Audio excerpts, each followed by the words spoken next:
For the final case study report, I have chosen Amazon, which is a familiar organization to most of the population. This presentation is going to introduce this company and will give an insight into Amazon's management and leadership styles. Amazon was founded by Jeff Bezos on the 5th of July 1994, and it is a company that mainly provides online retail shopping services. It started by only being an online bookstore, and it has developed to now selling software, video games, electronics, furniture, food, toys, and jewelry. They also sell downloads and streaming services of videos, MP3 files, and audiobooks. Apart from this, they produce consumer electronics that have become extremely popular.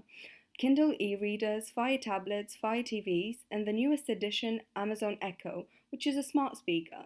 In 2015, Amazon surpassed Walmart, an American multinational retail corporation, as the most valuable retailer by market capitalization. According to the Business Insider, it is now the fourth highest valued company in the US market at $602 billion. The aim of this case study report is to research on how Amazon can improve their management style and their internal marketing by treating employees with the same respect as the customers. The objectives are to critically assess Amazon's current organization culture and their management and leadership styles, to set the challenges that the organization could be facing if the management style would or would not change, to recommend an alternative management style, and to enumerate objectives for the company's new potential management style. For the preliminary literature review, I have looked at organizational culture, marketing, management and leadership, and internal marketing. Organizational culture is defined as values, beliefs, attitudes, expectations, ideologies, and norms that the company shares. Cameron and Freeman have developed a framework of corporate culture types that are based on the dominant characteristics or values, the dominant style of leadership, the basis for bonding, and the strategic emphasis present in the organization. Shine emphasizes that the organizational culture must be taught to all the new members of the staff because it is the only way to balance the internal environment with the external one.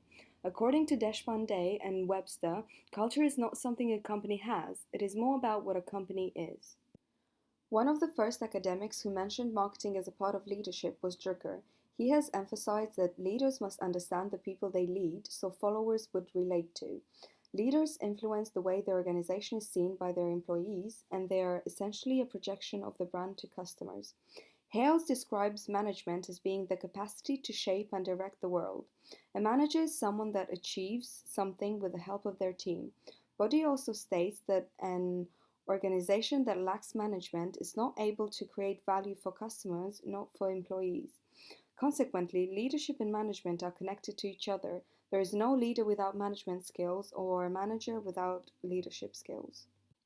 External marketing focuses on how the organization is perceived by the outside world, whereas internal marketing is about employees, the corporate culture, and its identity.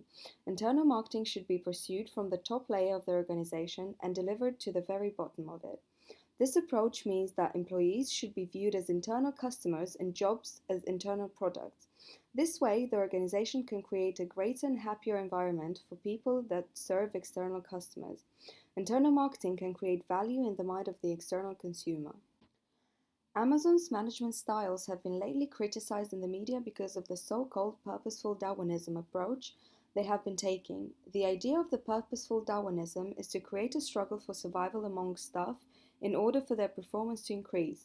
According to their performance, the employees are split into three groups: the high performers, who are rewarded in a luxurious manner, average performers, whose reward is to keep their job, and the third group is the underperformers, who eventually get fired.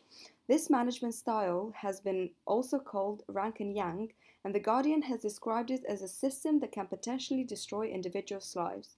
A lot of companies like Ford, Microsoft, and Accenture have abandoned the system for another more beneficial approach for staff, but Amazon insiders still think that this is a crucial part of Amazon's success. However, the HR innovation by Jeff Bezos, called the two-Peter rule, is very beneficial for managers to be able to lead a team successfully and communicate effectively. The two-Peter rule is that a team should be small enough that two Peters can feed everyone in the team, anywhere between 8 to 10 people. This rule is also applied to meetings because Jeff Bezos believes that a meeting with a large number of people is rarely conclusive. Amazon's internal culture is based on encouraging people to be creative and find solutions beyond the traditional limits. They avoid the one size fits all culture of decision making. Jeff Bezos believes that failure goes hand in hand with innovation, as people learn from their own mistakes. In a letter to shareholders, he has said, and I quote, "We never claimed that our approach is the right one, just that it's ours, and over the last 2 decades, we've collected a large group of like minded people. Folks who find our approach energizing and meaningful." In 2015, Amazon has made public their 14 leadership principles, and according to Bezos, every employee uses them every day in order to deliver great service for customers. Firstly, customer obsession. Leaders obsess over customers and not over competitors. Ownership. Leaders act on the behalf of their entire company and they are not only responsible for their team, they think long term. Invent and simplify. Leaders expect and require innovation and inventions from their teams and always find ways to simplify. Are write a law. Leaders are write a law and they have strong business judgment. Hire and develop the best. Leaders raise the performance bar with every hire and promotion. Insist on the highest standards. The leaders' high standards may be thought as being unreasonably high, but this is only because they expect high performance from their people. Think big. They create and communicate different and bold ideas to inspire the team. Bias for action. As speed matters in business, the company encourages calculated risk taking. Frugality. Accomplish more with less. Learn and be curious. Leaders are always learning and they seek to improve themselves every day. Earn trust. Leaders listen carefully, speak with honesty, and treat others with respect. Dive deep. Leaders operate at all levels and there is no task that they cannot accomplish. Have backbone, disagree, and commit. They do not compromise for the sake of social bonding. They are obligated to contest decisions if they disagree. Deliver results. Leaders never settle, they seek quality and results. Amazon has an astonishing employee base all over the world. They now employ 541,900 people, up from 306,800 a year ago. Their employee base has grown by 77% from the end of June 2017 to the end of September 2017. Business Insider has claimed that Amazon is now one of the 2 companies in the nation that employs over 500,000 people. Amazon's organizational structure can be classified as hierarchical. Senior management team include 2 CEOs, 3 senior vice presidents, and 1 worldwide controller. They are all responsible of reporting directly to the Amazon CEO Jeff Bezos. There are 7 segments such as human resources, legal operations, and information technology that report directly to the Amazon CEO as well. This organization still remains highly flexible to the frequent changes in the external marketplace despite its size.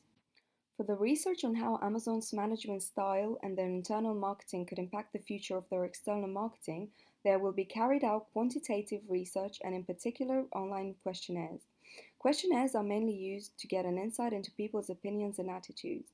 The questionnaires will be designed on a platform like Qualtrics or SurveyMonkey, and at least 100 people will be asked to complete it. Before the survey goes live, it will get sampled with 5 people and then changed accordingly. There is a risk of failure of the project if the questionnaires are not sampled. These are the steps I'm going to take in order to complete the case study report. First, I'm planning on starting the design of the questionnaire on the 9th of April, then sample it on the 16th of April, and finally post it on Qualtrics or SurveyMonkey on the 23rd of April. After obtaining the data needed, I will start writing the report on the 1st of May, proofread it on the 15th of May, and submit it successfully on the 21st of May. Finally, the most important question is why I chose Amazon for my final report for this module. First and foremost, Amazon is a very successful company despite of how much criticism it has received for its management and leadership style. Mostly after the article that appeared in the New York Times in 2015 of ex-employees saying how brutal it is to work for Amazon.